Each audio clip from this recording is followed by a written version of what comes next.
We're so pleased tonight to have with us Noah Shufutinsky, also known as Westside Gravy, a rapper, a GW student, and a musician who is a Jew and whose music really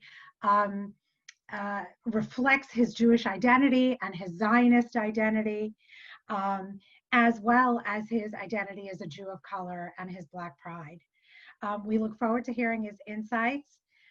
It's particularly poignant and phenomenal to be dialoguing with him tonight as the country's gone through a couple of really challenging weeks, and when the thoughts and insights of the uh, Jews of color, people of color within our Jewish family can and should be front and center. So we look forward to listening, to hearing and learning, and to enjoying the music. Noah is going to be interviewed by one of our amazing seniors, Aiden Horn, who is one of our student-to-student group leaders who just graduated from Berman Hebrew Academy. And with that, I am going to turn the platform over to Aiden and Noah. Thank you so much. It's an honor to be interviewing Noah, Westside Gravy, tonight. Thank you guys for coming out. Noah, can we start by you talking about yourself, how you got into music, where you grew up, all that kind of stuff? Yeah, so it's great to be here. Thank you for having me. I'm very honored, and hearing about the work that you all have done just really brings a lot of pride and hope to myself. So I'd just like to start out by saying congratulations and be'atzlacha, good luck with your future endeavors to everyone who's graduating. So a little bit about myself. As mentioned, my name is Noah Shufutinsky, and I was actually raised mostly in San Diego, California, but I moved around a lot growing up because my dad was in the Navy. So growing up, I mean, I'd say music was one of the most important aspects of my upbringing. It's one of the things that really stands out in my memories from being a little kid. And music from old school, I'd say a lot of West Coast hip hop that focuses a lot on telling stories and representing the environment in which the different artists grew up, to other genres. I listened to a lot of oldies growing up, a lot of old soul, plenty of reggae music. So sort of had a very diverse set of genres that kind of shaped my musical taste. So for me, that was always something that I was drawn towards as far as understanding other artists and people's modes of expression. And that's something that I chose to take up early on in my life and just kind of continued taking up as far as the way I choose to express myself and my identity. Awesome. One thing I missed, there will be a time for a Q&A after, so if you have any questions, you can put them down in the chat, and we'll get to them at the end of the interview. So Noah, how did you form your connection to Israel? In a lot of your songs, you're very strongly connected to Israel. There's an Israeli flag behind you. Can you tell us a little bit about that? Yeah, so I think that for me growing up, something that my parents really instilled in me was the duty and responsibility I have to my ancestors and to the legacy of those who came before me to do what I can to educate myself and educate my community and the world about my homeland and rights for me to be connected to my homeland. And a little bit more diving into my family background, I think that's relevant to this conversation, would be that, my mom is a Black American. Her family is from Mississippi, actually, and fled due to Jim Crow and due to racism. And before that, were slaves in the South in the United States of America. And this is stuff that we can actually directly trace. But once you get far enough back, there's no tracing, there are no records of anything connected to the actual continent, the mother continent of Africa, and exactly where on the continent, our homeland is. So for me, with the resources that I have now and recognizing their struggle and in order for justice, it's sort of my responsibility to try and reconnect to that homeland, to the culture and the way that we're influenced and shaped by the past, and bringing that into the future. And I feel like that also translates to my Jewish identity, where, my dad actually came to the US as a refugee from the Soviet Union in 1981, actually. So for him, he grew up in the United States where he had the ability to sort of explore his identity, but that's not where he was born. He was born in a place where a large aspect of Jewish identity was completely wiped off and banned. You weren't allowed to kind of practice. There was a huge effort to disconnect Jewish people from our homeland, and the sorts of anti-Semitism and anti-Zionism that we see a lot today are actually, results of Soviet-era practices of delegitimizing Jewish peoplehood. Thank you. So being a Jew of color, there's a lot going on in our country right now and in the world with the protests regarding Black Lives Matter and a lot of things happening like that. Can you give us a quick insight, your thoughts on what's going on in the world right now? Yeah, I think that what we're seeing right now is sort of a culmination of a struggle that's gone on forever that I've been aware of, and a lot of members of different communities throughout the U.S. and throughout history have been aware of. And I think that this sort of struggle to highlight the institutional and systematic elements of racism and oppression is extremely important to recognize and to keep up with, and for different groups to figure out their place in supporting Black rights and the struggle for justice for Black Americans. Thank you. We're now going to jump into your first song that we have up. We're going to listen to Diaspora, written by Westside Gravy, Noah. And then we're going to discuss it after.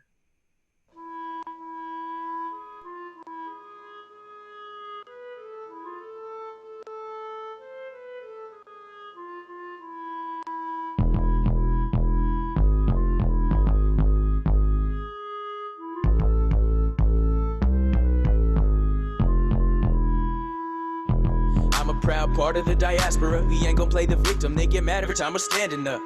I'm proud of my people, what we accomplished. You're crazy if you think some rocket barrages will stop us. Look through our history and we've been through it all. Made it through slavery and a Holocaust and still standing tall. At the Kotel Western Wall, saying the Shema, meditating on all the populations to whom the song is dedicated. 6 Jewish families that resided in Khartoum. My Iraqi brothers and sisters survived the Farhud. The ones who came in 56 from Mitzrayim, now we're thriving. Garim Berushalayim. וגם בחיפה, הגולן בתל אביב, באר שבע, בנגב ואילת by the sea. אתה יודע שלא שכחתי האתיופים שעשו את הכל, מה אתם אומרים שהם לא יכולים? I'm a proud part of the diaspora. In my heart I hold Jerusalem and Africa. Kicked aside of our land and started gassing us till we put our foot down cause we had enough. Check out the flag that I'm waving. 2 blue stripes and a huge star of David. Check out the flag that I'm waving. Keep shooting rockets, but you never gon' take it. Here I'm talking about the Jews will not replace us on college campuses that been trying to erase us. And all that BDS campaigning, we've dealt with worse problems and racist associations of students all acting stupid and thinking they're making differences, picking and choosing truths and not knowing what real resistance is. Say you value social justice, are you kidding us? What the hell gives you the right to tell me who's indigenous? You don't have it, you just assume the privilege of looking at other people and telling them what their image is. You want the image to fit your twisted narrative, but your divide and conquer tactics ain't scaring this diaspora, of which I'm a proud part. I got blue and white in my veins running through my heart. And they get mad when we're surviving. The truth is, only way they like a Jew is if they're dying. So I'ma say this by the candlelight. Take a moment and remember the fallen for their sacrifice. Never again, never forget. They wanted us dead, we rose from the ashes instead. מלמדים ההיסטוריה מדור לדור. לא יהיה לנו עתיד אם לא נזכור. We wouldn't have a future if we didn't have a past. So every day we gotta take a minute and honor those who passed. Then wake up determined cause we're returning to the ways that they tried to erase that we're preserving. Scattered in the wind in diaspora condition, still maintain connection to our tradition. From Morocco to Havana to Yemen, living in Aden, Ciudad de Mexico, Buenos Aires, we're all one nation. Through all of the oppression that they threaten, trying to shatter us, I'm still a proud part of the diaspora. I'm a proud part of the diaspora. In my heart I hold Jerusalem and Africa. Kicked aside of our land and started gassing us till we put our foot down cause we had enough. Check out the flag that I'm waving. 2 blue stripes and a huge star of David. Check out the flag that I'm waving. Keep shooting rockets but you never gon' take it.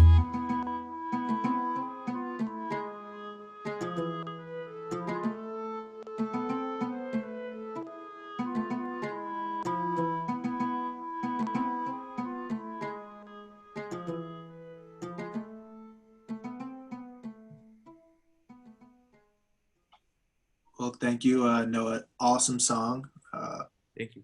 I really enjoy it, and it a lot of deep things in it. So there's a quote in your chorus. You say, "In my heart, I hold Jerusalem and Africa." So what is it like having those two places, those two separate cultures in your heart? Are there differences between how you hold them in your heart? Yeah, so I think that that's a really good question. For me, that's actually, I mean, that little set, I'm a proud part of the diaspora. In my heart, I hold Jerusalem and Africa, were the first 2 lyrics that hit me when I decided to sort of go that route with this song. And for me, I think what it represents is being, a product of a diaspora, of a forced diaspora, of being forced out of a homeland. And sort of what I mentioned to earlier about having that responsibility to reconnect with the experiences of our ancestors and those who came before us. So as far as similarities and differences, I think that, the Black diaspora, specifically the Black American experience, is quite different from, the Jewish American experience, or from my own personal understanding and history, the experience of the Jewish diaspora in the Soviet Union and in Russia.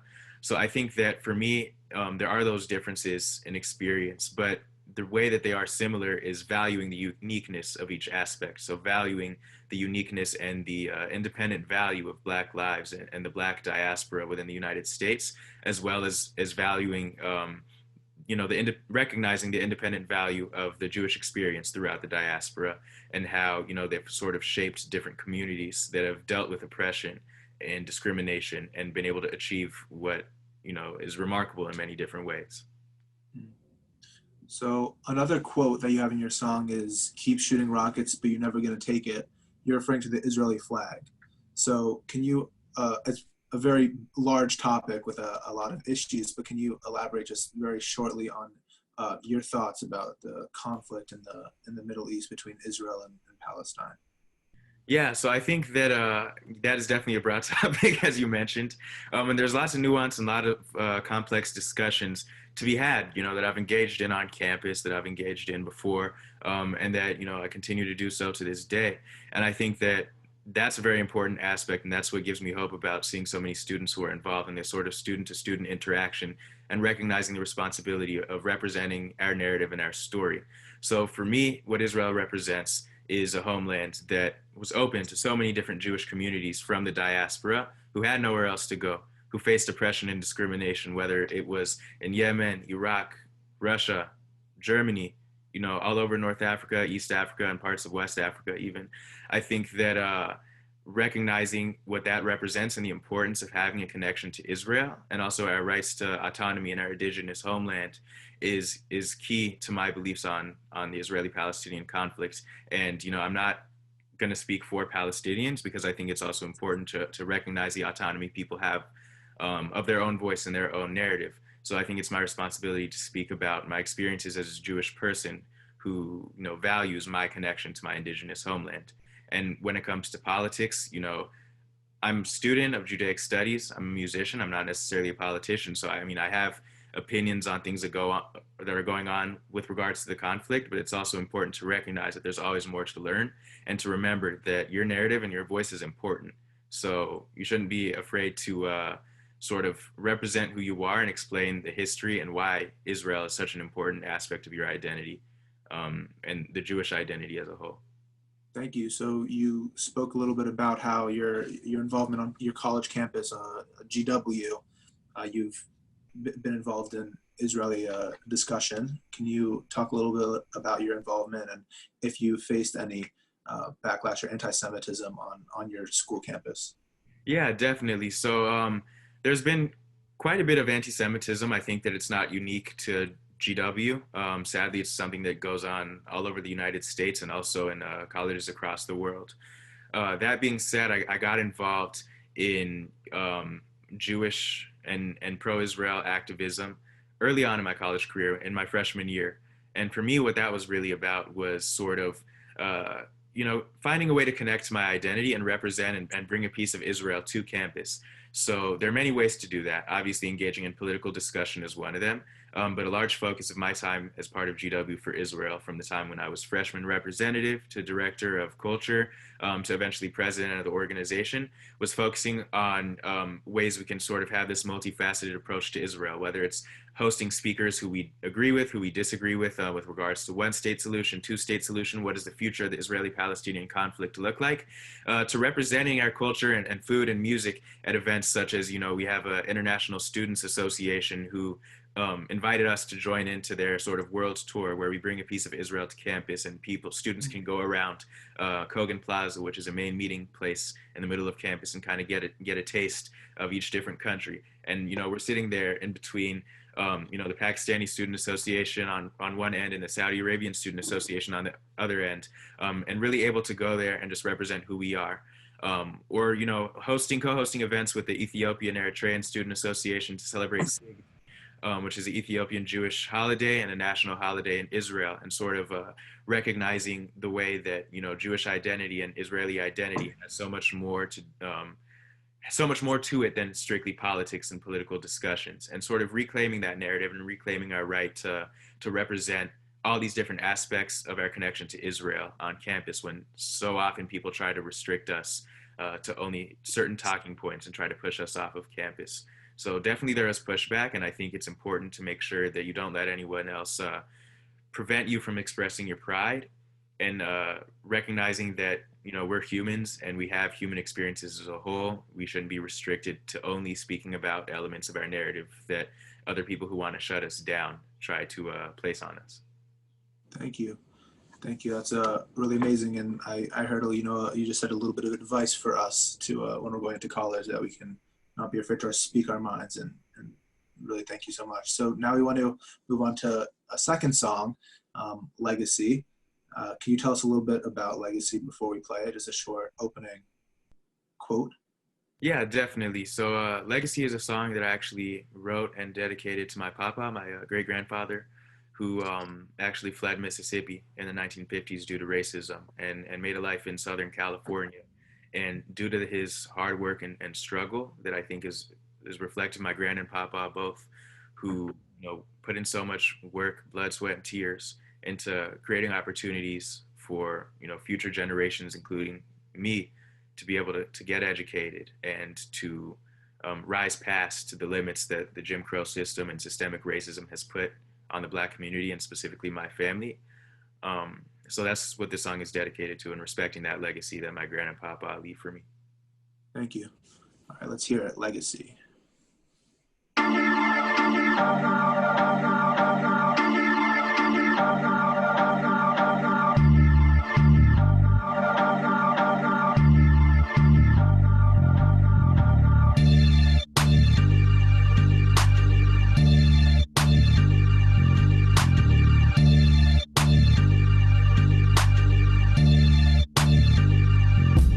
I'm a Cali boy, but I got some southern tendencies. Collard greens in the kitchen on Thanksgiving, I make mac and cheese. Traditions brought from the dirty South, dirtiest pocket by my grand and papa. Gotta make sure this story's not forgotten. Made it out the Mississippi mud, only thing on a white man's mind, spilling blood of the black man living next to him. That's why if you ask, not his house dead to him. Left for a reason, 85 years after freedom. They weren't slaves dealing with some other demons. The past doesn't just get erased, slaves take Confederate flags still raised. Sharecroppers, racism, plantations, never made it past 6th grade education. Chasing safety in a great migration, cause they got displaced by Caucasians. In my family, hustle is all that we know. Dirt floors in Mississippi to owning acres in the Dino. That's what that dirt floor work ethic is. Hardships giving birth to this black excellence. That's what that dirt floor work ethic is. Hardships giving birth to this black excellence. Never wasting time on complaints, I can't afford those. They sacrificed back then, so I've never lived in a dirt floored home. Making opportunities every single time another door closed.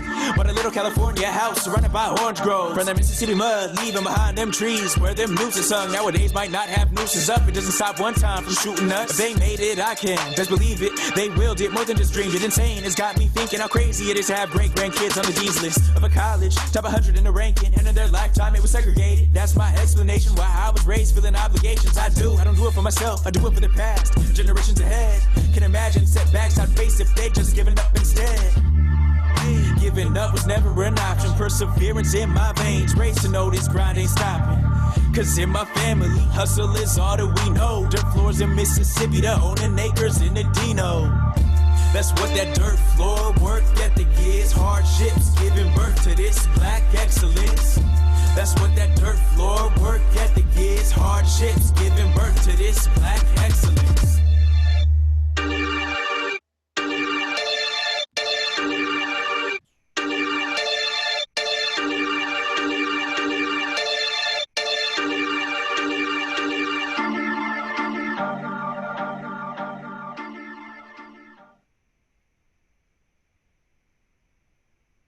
Wow, a very, very powerful song. Thank you. So in this song, you talk about the Blacks that were enslaved in America.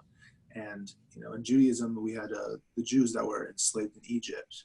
They're obviously very different, but do you ever make connections between them? Are there any similarities, differences, things like that? Yeah, so I think that, again, that's a really good question and really important point to bring up. So one thing I always like to highlight and think about when I think about connections between the stories of enslavement of Jewish people and, the enslavement that, Black people have faced in the United States, I like to think about the sort of inspiration that many Black leaders have found in the story of the Exodus, from old songs and Negro spirituals and slave songs that, take religion that was sort of forced on Black people as far as Christianity and those sorts of interpretations, and actually find meaning in the Hebrew Bible stories of Jewish people overcoming the oppression. I think that that's extremely interesting to examine and powerful. And actually have a new song that I've been working on coming up that sort of draws on that.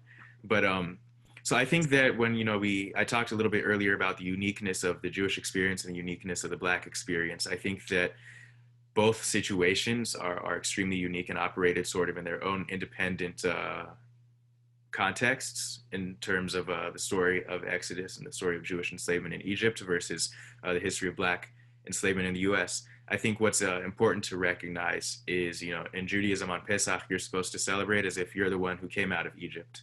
And I think that, in the context of Black culture in the United States, one aspect that's been the most important to my upbringing is respecting elders. So, for example, the people who I'm talking about in Legacy, my gran and papa, listening to their stories, these are people who, my family members who knew, their parents or grandparents who were slaves, who lived in Jim Crow South, who were sharecroppers. And, respecting that story, as, this is my family, people who I know who literally rose up from that sort of oppression, I think is a common theme that you could sort of examine in the way that, we as Jews are supposed to remember the Exodus and remember the story of Pesach and where we've come from, and the way that Black Americans are, raised to kind of respect our elders and respect our history. Oh, thank you. So we talked a little bit about it at the beginning of the interview, but this line is so perfect to what's happening now. You said that nowadays might not have nooses up. It doesn't stop one time from shooting us. So that has to do with, I'm assuming, police brutality and everything that we're talking about now. So we already heard your thoughts on the situation, what's going on now, but can you give us a little insight on something that, what's our role as Jews, as white people, and what we can do to help the conversation? Yeah, so I think that one thing that's, sad to say is that in this line I said nowadays might not have nooses up. It doesn't stop one time. One time is referenced. It's a slang term for police from shooting us. And I think that's something that's, extremely sad is, in the past several weeks, there have actually been multiple Black men found hanging in Southern California, not far from where my grandpapa moved from Mississippi to California. So that's not necessarily the most accurate line at the moment, but it's sort of an examination of the way that institutional racism has played out against the Black community. And I think that as in terms of what, Jewish people can do and what the role of I would say in general, non-Black people as a whole, obviously doesn't include all Jews, many of whom are Black, is to recognize the space that, we occupy, all of us, like collectively, on sort of this spectrum of privilege. Now, that doesn't mean that, Jews necessarily who historically have not been considered white, have not necessarily benefited from white privilege in the same way people of European origins without sort of the Levantine and Middle Eastern origins of Jewish people, whether Ashkenazi or Sephardic. The way that we can examine the ways that we've been able to overcome and ally in different situations throughout the diaspora, whether it was, in the Soviet Union or in different Middle Eastern, North African countries, recognizing how we were able to get organized and who we were able to achieve like assistance from is an important first step.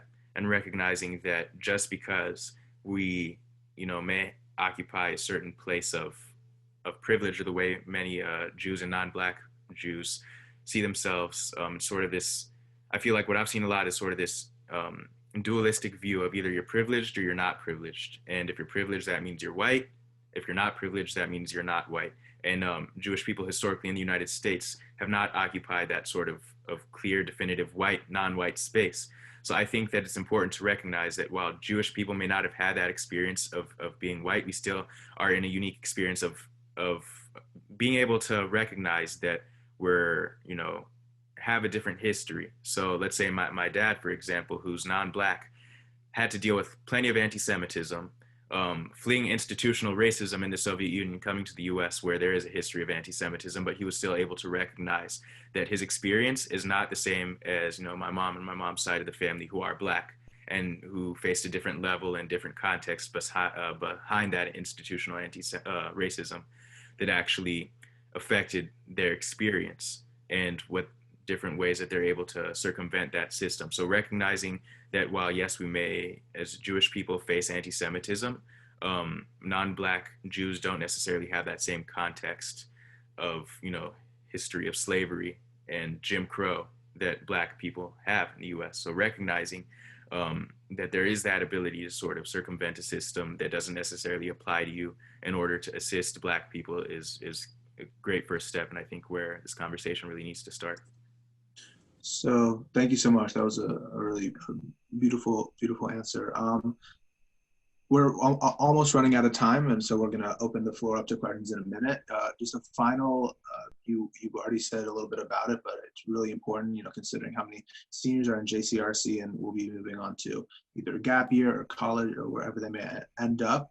But do you have any advice for the conversation, for supporting Israel, for all that stuff going on? Yeah, so I think it's really important to find your space, find your community who will support you and who will support your conversation surrounding Israel. And being able to have nuanced and complex conversations about Israel, about your identity, about your connection to the state of Israel, the land of Israel, and the people of Israel, without necessarily feeling like you have to sacrifice your identity. And what I've experienced in college and also in the post-high school world in general is sort of this expectation that to navigate and be in certain spaces you have to sacrifice an aspect of your identity. And I think that capitulating to that sort of pressure is one of the worst things that we can do as a community. And for me, it's inspiring to see all the great work that you all have done as students, interacting with different members of different communities and really explaining what it means to be a part of the nation and the people of Israel. And I think that my advice is to continue to do that, whether it's getting involved in Israeli cultural groups on campus, whether it's engaging in political conversations, or whether it's being present in non-Israel related groups and spaces where you're clear about representing who you are and how that's part of your identity and how that doesn't stop you from being involved in other aspects of campus life or wherever life takes you. Thank you so much. So that's all the questions that I have. I'm going to read some questions that we have in the chat box from people in the chat have asked, and this is basically the Q&A. So if anybody else has any more questions, they can put it in the chat box and hopefully we can get to it. So the first question is, Jews and Blacks have suffered from persecution, oppression, slavery, and intolerance. What are your thoughts about the differences in how Jews as a people in America have overcome the intense hatred or intolerance and have been successful versus the Black experience in America? Yeah, so I think that it's important to recognize the context in which people experience this sort of oppression, persecution, and discrimination. So I've had this conversation a lot with regards to Israel and Israeli politics, so I can get into that a little bit because I see a connection. So a lot of the discourse right now tries to compare the Palestinian Arab experience to that of the Black American experience. And while I think that, people can speak about discrimination, oppression, and their experiences of persecution, it's important to recognize the contextual differences. So Black Americans were brought to the United States as slaves, primarily. Many other people have immigrated since, but when we're speaking about the Black American experience, my own Black American experience, it has its origins in slavery and being kidnapped and triumphs over that specific system and the ways it adapted, such as Jim Crow, such as over-policing and educational inequalities. Now, that's not something that's necessarily at all true for Palestinian Arab communities. They were not brought to Israel as slaves. And I think that trying to make both experiences the same is a disservice to the memory that we have as Black Americans and our own uniqueness in our experience. So I think that the same sort of applies to the Jewish experience within the United States in terms of Jewish people have experienced, persecution, oppression, and intolerance in the US and violence, and I've been a victim of it. And we've been able to triumph, but haven't necessarily been faced with the same sort of obstacles as Black people have.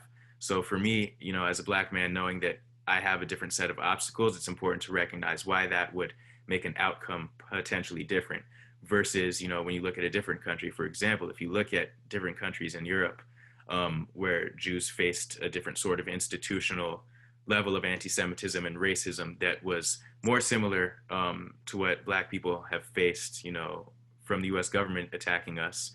I think that it's important to recognize that many Jewish people fled those situations and had to find different solutions in other countries where, you know, they fled to the United States maybe, or a lot of times to Israel, and so in order to exercise their autonomy. So recognizing the importance of reclaiming autonomy over our communities and the way that we connect to our heritage is extremely important, because it allows us to get rid of a system that's built to oppress us as Black people, that's different than the system that was put in place in the United States that disregarded Jews and was intolerant.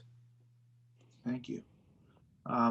Another question from our chat is a little bit more about your music and what you do. So how is your work and your message being promoted and heard? Do you perform, tour, etc.? Yeah, so my work, I try to make it as available as possible online. So when I release songs, I put them on all platforms, free, paid, doesn't matter to me. I want them to get out there. So a lot of different people will reach out and listen to a song and find it interesting, an interesting perspective, and they'll reach out, and I've had different articles written. So that's one way that my art itself has been promoted. But I also definitely perform. So I've gone around to a lot of different Jewish youth group conventions and also different events on college campus to really try to promote who I am and my identity through my music and explain my story. So I think that that's like the most important thing to me, is just taking grasp of every opportunity afforded to me to really get out there and share my music. Also, I heard that you performed with Matisyahu. Can you tell us a little bit about that? Yeah, so that was really cool. That was something that came together. I'd like to shout out the Israel Fellow at George Washington University, for connecting me with the Jewish agency who was putting together this sort of a live video in celebration of Israel on Yom HaAtzmaut to really, celebrate Israel, and Matisyahu was part of that. So she put me in contact with the right people, and I was able to be part of that live online performance, singing One Day with Matisyahu. Awesome. Our next question is, have you ever been in a situation where you try and hide your origins, maybe because it was too complicated to explain? And is it ever hard to balance your Black culture and your Jewish culture or not? So I think that there are many situations where, you know, I've talked to people and they've felt uncomfortable. Maybe they've tucked in their Star of David in order to hide, you know, their Judaism and that aspect of their identity, because they don't feel safe or in a threatening environment. And then also, with regards to like the difficulty or too complicated to explain, I think that's definitely something that influences many different Jews and Black Jews to sort of feel uncomfortable, because we get hounded with a lot of questions. It gets kind of exhausting. That being said, personally, I think that obviously if someone's like safety is at risk, I'm going to advise you to, you know, that's the most important thing, is to preserve your safety in an environment. I'm not going to, you know, say go to an environment where they're actively talking about harming Jews and proclaim that you're a Jew and, you know, put yourself at risk. I'm not going to necessarily advocate for that. That being said, for me, it's important really to be out here and represent who I am. And if it comes to anti-Semitism and having to answer these complicated questions, you know, it's an opportunity for me to represent my culture and my background.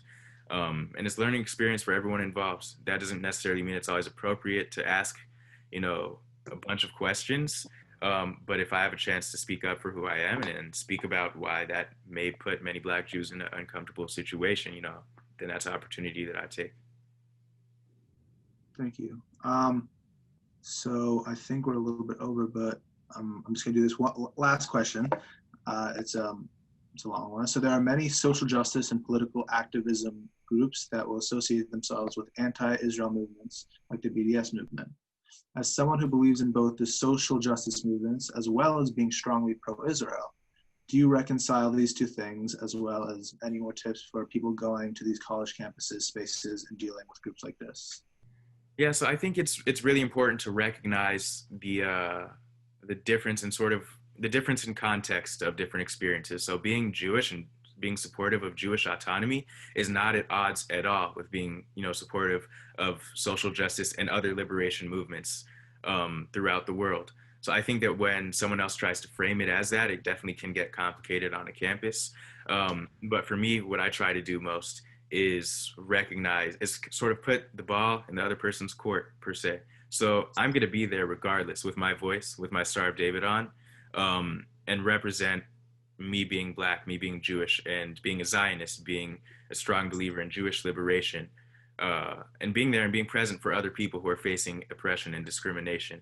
And if someone else wants to exclude me from that, I'm not going to allow them and sort of give them the power to own the narrative of what it means for me to be a Zionist and be a Jew. I'm not going to play into the idea that, me being a Zionist and believing in Jewish liberation, Jewish autonomy means that I should step out of other spaces, because that's not what Zionism is. And I think it's important for us to define ourselves and to sort of own our own narrative. Awesome. Well, thank you so much, Noah. That's we've gone over time because it was a really awesome questions from the crowd. Thank you so much. I don't know what's happening next in this Zoom, but don't worry, I'm next. Thank you for talking to us. Thank you very much for having me. No, thank you, Noah. Thank you, Aiden. I actually want to I wasn't going to ask one more question as you just turn your mute on.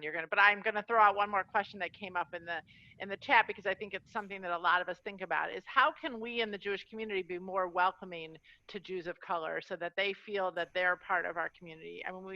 We see it as it, but clearly I'm not sure that's coming across and everyone doesn't feel welcome.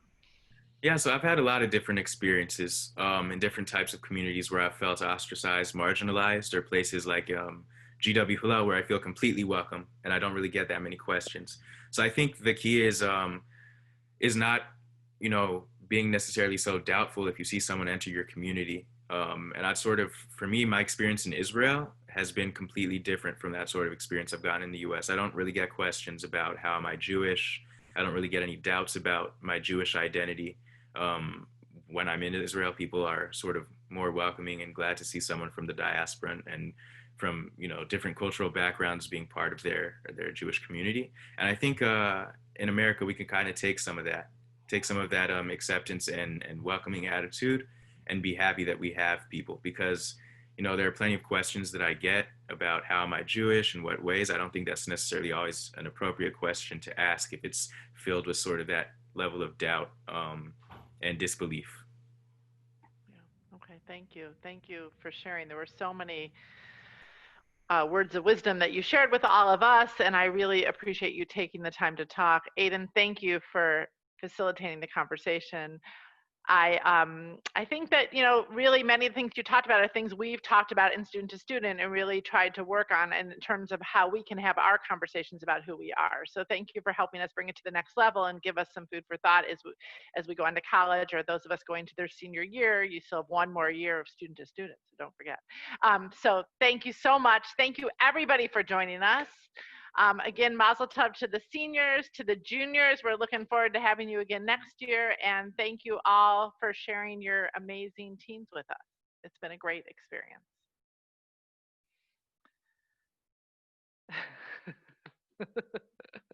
Thanks.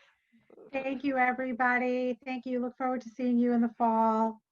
We didn't get to ask our Reed's question about how how your Hebrew is so good and how come you don't have an accent. Yeah, I learned it mostly growing up in different Jewish day schools, but also I have a lot of Israeli friends on campus. So I try to practice my Hebrew as much as possible. And now my brother actually lives there. He's in the IDF, so I try to practice with him. And wow.